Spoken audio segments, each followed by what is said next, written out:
Hello everyone, welcome back to another video. ಇವತ್ತಿನ ವಿಡಿಯೋದಲ್ಲಿ ನಾನು ನಿಮ್ಮ ಜೊತೆ ನನ್ನ ನೈಟ್ ಟೈಮ್ ಕ್ಲೀನಿಂಗ್ ರೂಟೀನ್ ಹೇಗಿರುತ್ತೆ ಅನ್ನೋದನ್ನು ಶೇರ್ ಮಾಡಬೇಕು ಅಂತ ಅಂದ್ಕೊಂಡಿದ್ದೀನಿ. ವಿಡಿಯೋನ ಎಂಡ್ವರೆಗೂ ನೋಡಿ. ನಿಮಗೆ ಇಷ್ಟ ಆದರೆ ವಿಡಿಯೋಗೆ ಲೈಕ್ ಮಾಡಿ, ಶೇರ್ ಮಾಡಿ ಮತ್ತು ನಿಮ್ಮ ಅನಿಸಿಕೆಗಳನ್ನು ಕಮೆಂಟ್ ಮಾಡಿ ತಿಳಿಸಿ.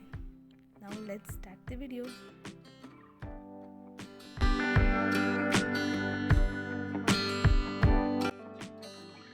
ಪ್ರತಿದಿನ ನೀವು ಬೆಳಗ್ಗೆ ಬೇಗ ಎದ್ದು ನಿಮ್ಮ ಕಿಚನ್ಗೆ ಬಂದಾಗ ನಿಮ್ಮ ಮೂಡ್ ಚೆನ್ನಾಗಿರಬೇಕು ಅಂದರೆ ನಿಮ್ಮ ನೈಟ್ ಟೈಮ್ ರೂಟೀನ್ ತುಂಬ ಚೆನ್ನಾಗಿರಬೇಕು.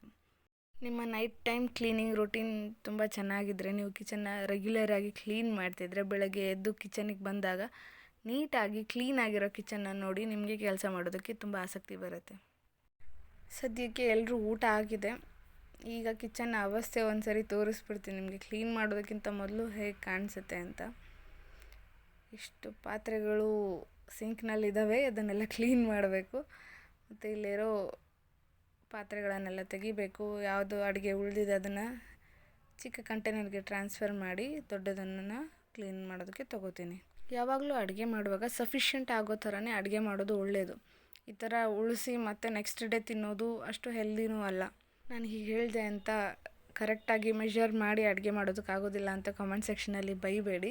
ನಾನು ಹೇಳಿದ್ದೇನೆಂದರೆ, ಈಗ ನೀವು 3 ಜನ ಇದ್ದೀರಿ ಅಂದರೆ 6 ಜನಕ್ಕಾಗೋಷ್ಟು ಅಡುಗೆ ಮಾಡಬೇಡಿ. 3 ಜನ ಇದ್ದರೆ ಅದು 4 ಜನಕ್ಕಾಗೋಷ್ಟು ಅಡುಗೆ ಮಾಡಿ. ಪರವಾಗಿಲ್ಲ, ಒಂದು ಸ್ವಲ್ಪ ಉಳಿದ್ರೂ ಕೂಡ ತಿನ್ಬೋದು. ನೀವು ತುಂಬ ಜಾಸ್ತಿ ಅಡುಗೆ ಮಾಡಿದ್ರೆ ಒಂದು ಅಡುಗೆ ಹಾಳಾಗುತ್ತೆ, ಇಲ್ಲ ಅಂದರೆ ನೀವು ಮತ್ತೆ ಅದನ್ನು ನೆಕ್ಸ್ಟ್ ಡೇ ತಂಗಳು ಮಾಡ್ಕೊಂಡು ತಿನ್ನಬೇಕಾಗತ್ತೆ. ಅದೆರಡೂ ಆಗಬಾರ್ದು ಅಂತ ಹೇಳಿದೆ ಅಷ್ಟೇ.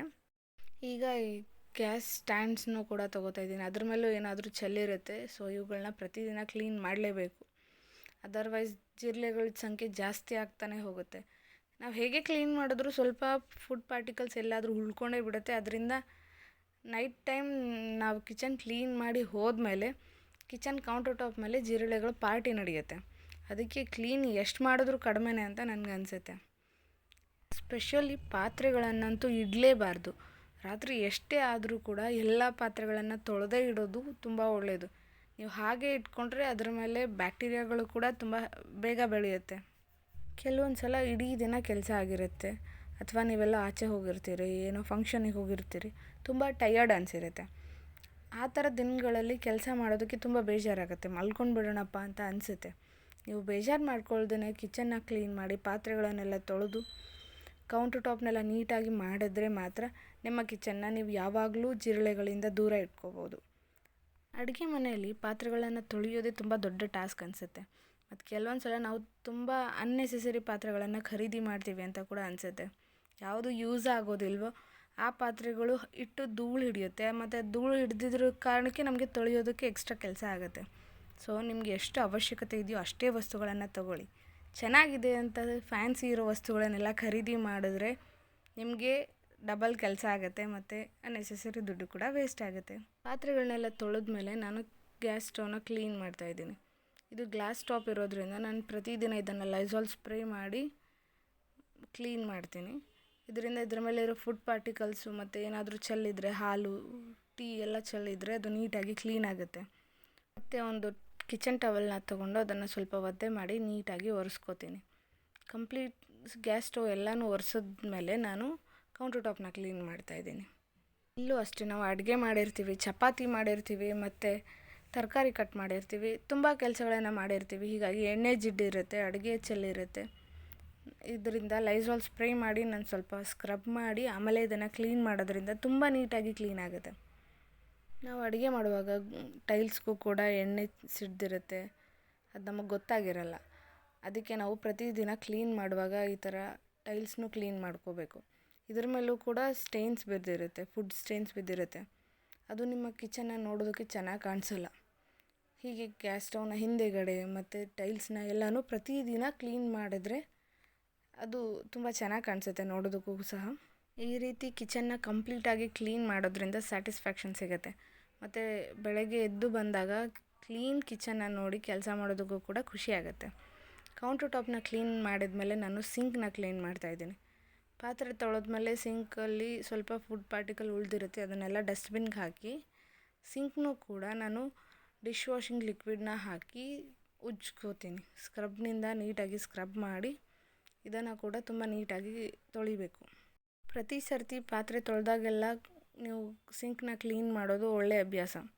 ಕೌಂಟರ್ ಟಾಪ್ ಕ್ಲೀನ್ ಮಾಡೋದು ಎಷ್ಟು ಇಂಪಾರ್ಟೆಂಟೋ ಸಿಂಕ್ನ ಕ್ಲೀನ್ ಮಾಡೋದು ಕೂಡ ಅಷ್ಟೇ ಇಂಪಾರ್ಟೆಂಟ್.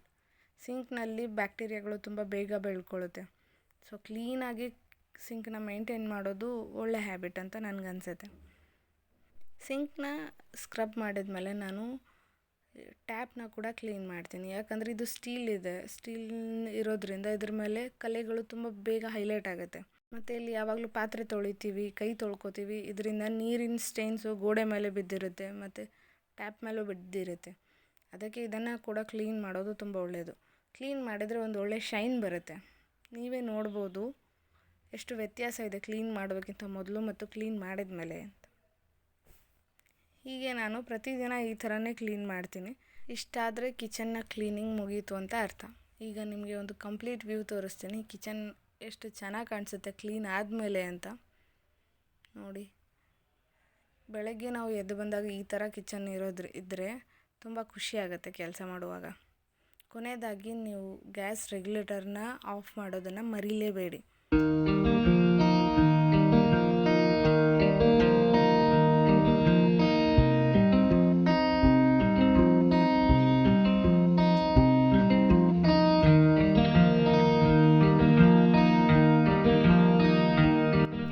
ಕೆಲಸ ಕಂಪ್ಲೀಟಾಗಿ ಮುಗಿದ್ಮೇಲೆ ನಾನೀಗ ಹಾಲಲ್ಲಿದ್ದೀನಿ. ನೀವು ನೋಡ್ಬೋದು ಡೈನಿಂಗ್ ಟೇಬಲ್ನ ಅವಸ್ಥೆ. ಇದು ಡೈನಿಂಗ್ ಟೇಬಲ್ ಥರ ಕಾಣಿಸ್ತಾನೆ ಇಲ್ಲ, ಎಲ್ಲ ವಸ್ತುನೂ ಇಲ್ಲೇ ಡಂಪ್ ಮಾಡಿದಂಗಿದೆ. ನನ್ನ ಮಗನ ಟಾಯ್ಸು ಎಲ್ಲಂದ್ರಲ್ಲಿ ಬಿದ್ದಿರುತ್ತೆ. ಅದು ಎಷ್ಟೇ ಎತ್ತಿಟ್ರೂ ಮತ್ತೆ ಆ ವಸ್ತುಗಳು ಚಲ್ಲಾಪಿಲ್ಲಿ ಆಗೋದೆ. ಮನೆಯಲ್ಲಿ ಮಕ್ಕಳಿದ್ದರೆ ಇದೇ ಥರ ಇರುತ್ತೆ. ಪದೇ ಪದೇ ನೀವು ಕ್ಲೀನ್ ಮಾಡಬೇಕಾಗುತ್ತೆ. ಮತ್ತೆ ಮಕ್ಕಳು ಅದನ್ನು ಟಾಯ್ಸ್ ತೊಗೊಂಡು ಮನೆ ತುಂಬ ಹರಡ್ತಾರೆ. ಆದರೆ ಅದು ಎಷ್ಟರ ಮಟ್ಟಿಗೆ ಆಟ ಆಡ್ತಾರೋ ಗೊತ್ತಿಲ್ಲ. ನನ್ನ ಮಗನೂ ಅಷ್ಟೇ, ಇದನ್ನು ತೊಗೊಂಡು ಆಟ ಆಡಿದ್ದಂತೂ ನಾನು ನೋಡಿಲ್ಲ, ಬರೀ ಮನೆ ತುಂಬ ಹಾಕಿದ್ದೇ ಆಗೋಯ್ತು. ಇಲ್ಲಿ ಟವಲ್ಲು ಕೂಡ ಇದೇ ಥರ ಹಾಕ್ತಾರೆ. ಇವುಗಳಿಗೆಲ್ಲ ಒಂದು ಡೆಸಿಗ್ನೇಟೆಡ್ ಪ್ಲೇಸ್ ಇರುತ್ತೆ, ಆದರೆ ಅಲ್ಲಿ ಹಾಕೋಷ್ಟು ಸಮಯ ಯಾರಿಗೂ ಇರಲ್ಲ, ಎಲ್ಲಂದ್ರಲ್ಲೇ ಇಟ್ಬಿಡೋದು. ಈ ಥರದ ವಸ್ತುಗಳಿಂದನೇ ಮನೆ ತುಂಬ ಕ್ಲಟರ್ಫುಲ್ ಅಂತ ಕಾಣಿಸುತ್ತೆ. ಸೊ ಒಂದು 2 ನಿಮಿಷ ತೊಗೊಂಡು ಇವುಗಳನ್ನೆಲ್ಲ ಕ್ಲೀನ್ ಮಾಡಿದ್ರೆ ಮನೆ 2 ನಿಮಿಷದಲ್ಲಿ ತುಂಬ ಕ್ಲೀನ್ ಆಗಿಬಿಡುತ್ತೆ.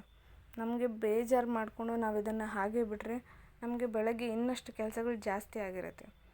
ಅದರಲ್ಲೂ ನಾವು ಅಕಸ್ಮಾತ್ ಲೇಟಾಗಿ ಎದ್ದರೆ ಈ ಎಕ್ಸ್ಟ್ರಾ ಕೆಲಸಗಳು ಕೂಡ ಹೆಡೇಕ್ ತರುತ್ತೆ.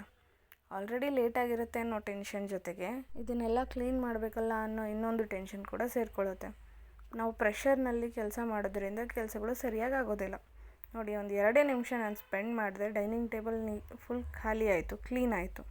ಇದಾದಮೇಲೆ ನಾನು ಇಲ್ಲಿ ಕಾರ್ಪೆಟ್ನು ಕೂಡ ಈಗಲೇ ಎತ್ತಿಡ್ತಾ ಇದ್ದೀನಿ. ಬೆಳಗ್ಗೆ ನನಗೆ ಕೆಲಸ ಮಾಡೋದಕ್ಕೆ ಸುಲಭ ಆಗುತ್ತೆ ಅಂತ.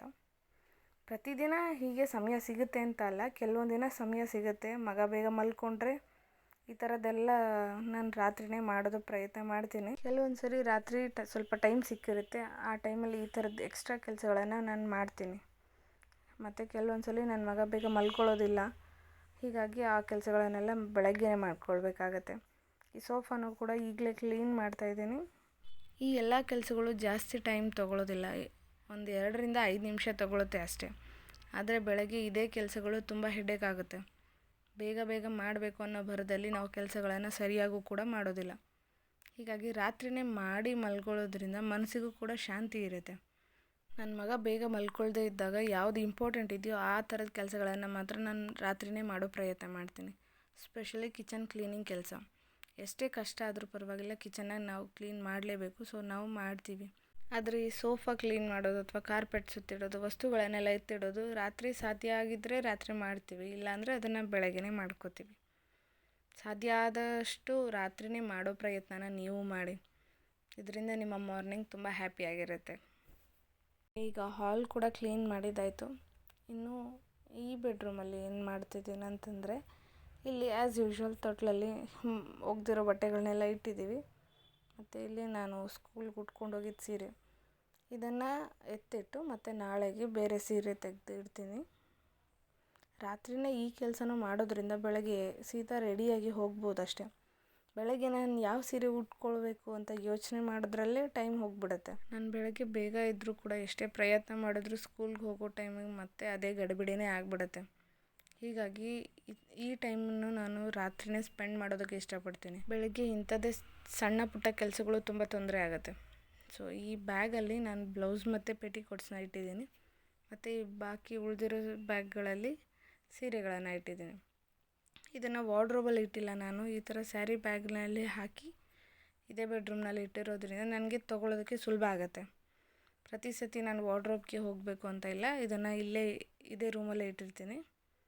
ಸೀರೆ ಮತ್ತು ಬ್ಲೌಸು ಪೆಟಿಕೋಟ್ ಎಲ್ಲನೂ ರಾತ್ರಿಯೇ ಎತ್ತಿ ಸಪ್ರೇಟಿ ಇಟ್ಬಿಡ್ತೀನಿ. ಮತ್ತು ಆ್ಯಸ್ ಯೂಶ್ವಲ್ ಬೆಳಗ್ಗೆ ರೆಡಿಯಾಗಿ ಹೋಗೋದಕ್ಕೆ ಸುಲಭ ಆಗುತ್ತೆ. ಇದಿಷ್ಟು ಕೆಲಸಗಳು ಆದಮೇಲೆ ನಾನು ಈಗ ಈ ಬಟ್ಟೆಗಳನ್ನು ಮಡಚಿ ಇಡ್ತಾಯಿದ್ದೀನಿ. ಮನೆಯನ್ನು ತುಂಬ ಕೆಟ್ಟದಾಗಿ ಕಾಣಿಸೋದ್ರಲ್ಲಿ ಬಟ್ಟೆಗಳು ನಂಬರ್ 1 ಸ್ಥಾನದಲ್ಲಿದ್ದಾವೆ ಅಂತ ನನಗನ್ಸುತ್ತೆ. ನಾವು ಎಲ್ಲೇ ಬಟ್ಟೆಗಳನ್ನು ಈ ಥರ ಗುಂಪಾಗಿ ಹಾಕಿದ್ರೆ ತುಂಬ ಕ್ಲಟರ್ ಕ್ರಿಯೇಟ್ ಆಗುತ್ತೆ ಅಲ್ಲಿ. ಅದೇ ಬಟ್ಟೆಗಳಿಗೆ ನಾವು 2 ನಿಮಿಷ ಸ್ಪೆಂಡ್ ಮಾಡೋದ್ರಿಂದ ಆ ಕ್ಲಟರ್ ಪೂರ್ತಿ ಕ್ಲಿಯರ್ ಆಗುತ್ತೆ. ಈ ಬಟ್ಟೆಗಳನ್ನು ಮಡಚಿಡೋದು ಇವತ್ತಿನ ಲಾಸ್ಟ್ ಕೆಲಸ. ಇಲ್ಲಿಗೆ ನನ್ನ ಪ್ರೊಡಕ್ಟಿವ್ ನೈಟ್ ಟೈಮ್ ರೂಟೀನ ನಿಮ್ಮ ಜೊತೆ ನಾನು ಶೇರ್ ಮಾಡ್ಕೊಂಡಿದ್ದೀನಿ. ನಿಮಗೆ ಈ ವಿಡಿಯೋ ಇಷ್ಟ ಆಗುತ್ತೆ ಅಂತ ಅಂದ್ಕೊಂಡಿದ್ದೀನಿ. ಇಷ್ಟ ಆಗಿದ್ದರೂ ಇಷ್ಟ ಆಗದೇ ಇದ್ದರೂ ಅದನ್ನು ಕೂಡ ಕಮೆಂಟ್ ಸೆಕ್ಷನಲ್ಲಿ ತಿಳಿಸೋದನ್ನು ಮರಿಬೇಡಿ. ನಿಮ್ಮ ಫೀಡ್ಬ್ಯಾಕ್ ಬಂದರೆ ನನಗೆ ಗೊತ್ತಾಗೋದು ನನ್ನ ವಿಡಿಯೋ ನಿಮಗೆ ಎಫೆಕ್ಟಿವ್ ಇದೆಯೋ ಇಲ್ವೋ ಅಂತ. ಸೊ ದಯವಿಟ್ಟು ಫೀಡ್ಬ್ಯಾಕ್ ಕೊಡೋದನ್ನು ಮರಿಬೇಡಿ. ಈಗ ಕೆಲಸ ಮುಗೀತು, ನಾನು ಹೋಗಿ ಮಲ್ಕೋತೀನಿ. ನೀವು ಕೂಡ ಮಲ್ಕೊಳ್ಳಿ ಮತ್ತು ನಿಮ್ಮ ರೂಟೀನ್ನ ಕೂಡ ಇದೇ ರೀತಿ ಮೇಂಟೈನ್ ಮಾಡೋದಕ್ಕೆ ಪ್ರಯತ್ನ ಮಾಡಿ. ಬಾಯ್. ನೀವು ನನ್ನ ಇನ್ಸ್ಟಾಗ್ರಾಮ್ನಲ್ಲಿ ಕೂಡ ಫಾಲೋ ಮಾಡ್ಬೋದು. ಮುಂದಿನ ವಿಡಿಯೋದಲ್ಲಿ ಮತ್ತೆ ಸಿಗ್ತೀನಿ. ಅಲ್ಲಿವರೆಗೂ ನೋಡ್ತಾ ಇರಿ ಡಿಯಾ ಮಾಮ್.